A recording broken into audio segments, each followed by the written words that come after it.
पक्षों की तरफ से, हिंदू पक्ष और मुस्लिम पक्ष दोनों ही तरफ से अपनी जिरह जो है पूरी की गई थी। एएसआई की टीम भी बुलाई गई थी। एएसआई के अधिकारी हाईकोर्ट के अंदर मौजूद थे। उनकी ओर से एक एफिडेविट भी दिया गया था, जिस एफिडेविट में उस टेक्निक का जिक्र किया गया है और उस एफिडेविट में एएसआई की ओर से यह भी कहा गया है कि वो किसी भी प्रकार से खुदाई या कोई ड्रिलिंग यहां पर नहीं करने वाले हैं, क्योंकि इसी को लेकर आपत्ति मुस्लिम पक्ष ने यहां जाहिर की थी।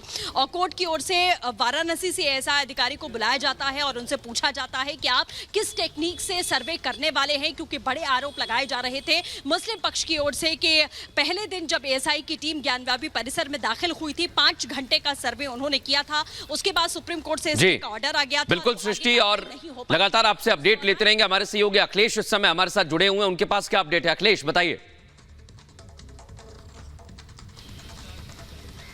देखिए, हम आपको बता दें कि अभी कुछ ही समय बाद ये फैसला आने वाला है और थोड़ी देर में ये क्लियर हो जाएगा कि इलाहाबाद हाईकोर्ट का फैसला असल में होता क्या है। क्योंकि इलाहाबाद हाईकोर्ट में जो फोकस किया है वो सिर्फ फोकस इस बात पे किया है कि अगर वहां साइंटिफिक सर्वे होता है तो क्या कोई स्ट्रक्चर को नुकसान पहुंचता है कि नहीं। क्योंकि वहां पे जो प्लेसेस ऑफ वर्शिप एक्ट है वो कहता है कि किसी भी धार्मिक स्थान से जो 1947 के बाद से जैसा है वैसा ही रहेगा, उससे छेड़छाड़ नहीं की जाएगी। और अगर मुस्लिम पक्ष जिस तरह से आरोप लगा रहा है उसको देखा जाए तो वो बार बार ये कह रहा है कि ये लोग फावड़े लेकर पहुंचे थे, छेड़छाड़ होगी, और ये अगर छेड़छाड़ होगी तो प्लेसेस ऑफ वर्शिप एक्ट का वायलेशन होगा।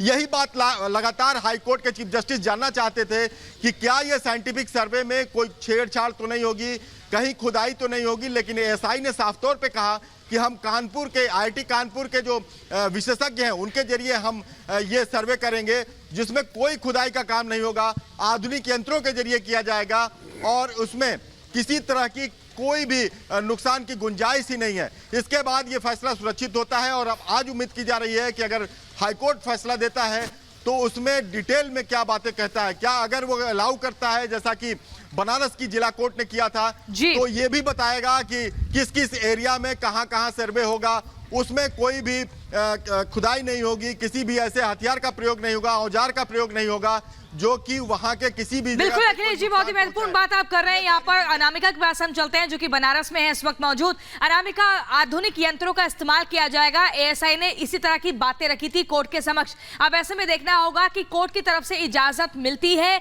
या नहीं, किस तरीके की बातों का जिक्र होता है। और देखिए, पूरे बनारस में इस बात को लेकर तमाम चर्चाएं हैं कि जिस तरीके से पिछली बार आपको याद होगा कि सर्वे का फैसला किया गया था, इसके बाद बाकायदे एक कमीशन बनाया गया था, एक पूरी टीम बनाई गई थी। उस टीम में वकील भी थे, याचिकाकर्ता महिलाएं भी थी, बहुत सारे लोग और भी थे जिला प्रशासन की उनकी मौजूदगी में। जिस तरीके से सर्वे हुआ था उसी तरीके से इस बार ये माना जा रहा है कि जो सर्वे को लेकर के फैसला आना है उसके बाद प्रारूप क्या होगा सर्वे का, इसको लेकर भी वकीलों में आपस में बातचीत होती रही है। और ये भी चर्चा होती रही कि अगर फैसला आता है तो उसमें टीम में कौन कौन लोग होंगे, सर्वे कैसे किया जाएगा, हमें किन किन बिंदुओं पे जांच करनी, इसको भी लेकर के हिंदू पक्ष ने अपनी ओर से पॉइंट्स तैयार कर लिए हैं। इंतजार इस बात का हो रहा है कि दरअसल कानूनी विकल्प कौन कौन से खुले हैं इसके बाद और फैसला किसके पक्ष में आता है।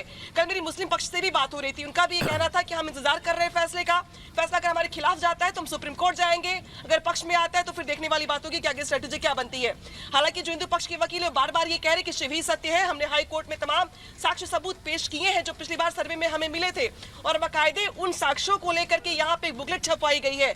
और ये भी कहा जा रहा है कि हमने इसी की एक कॉपी, इसी की एक प्रतिलिपि हमने कोर्ट में भी दी है कि हमें फर्स्ट फेज के सर्वे में वहां से क्या क्या प्रमाण मिले थे भगवान शिव के होने के या तमाम देवी देवताओं के खंडित मूर्तियां, स्वास्तिक, कमल, तमाम चीजें में मिली थी। तो इन तमाम सबूतों को कोर्ट के सामने रखा गया है। इसके अलावा जो आशंका थी मुस्लिम पक्ष को ड्रिलिंग करने को लेकर या नुकसान पहुंचाने को लेकर के, उसको भी लेकर आश्वस्त किया गया है। लेकिन अब ये देखना होगा कि तमाम सबूतों को देखने के बाद, दलीलें सुनने के बाद आज कोर्ट का फैसला क्या होता है। अनामिका, आपके पास लौटेंगे क्योंकि बनारस वो जगह जहां ज्ञानव्यापी है और वहां लोगों का उत्साह भी दिखता है। लखनऊ एक बार रुक कर लेते हैं।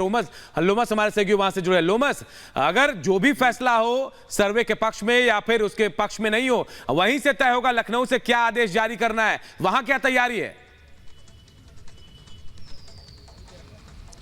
देखिए फिलहाल क्योंकि सबका रुख कोर्ट की तरफ है कि हाई कोर्ट क्या फैसला सुनाती है, क्योंकि एएसआई सर्वे को लेकर के आज बड़ी सुनवाई है और साफ तौर पे या मुस्लिम पक्ष हो या फिर हिंदू पक्ष हो, वो लगातार टकटकी लगाए हुए कोर्ट की तरफ देख रही कि कोर्ट क्या फैसला। जब कोर्ट में सुनवाई होगी और फैसला सुनाया जाएगा तो कहीं ना कहीं एक आशा की किरण दिखेगी कि फैसला कहीं ना कहीं सकारात्मक हो। और लगातार जिस तरीके से एएसआई को मांग को लेकर के लगातार ही दोनों पक्ष आपस में भिड़ रहे हैं, एक पक्ष कहता है कि एएसआई सर्वे हो, दूसरा पक्ष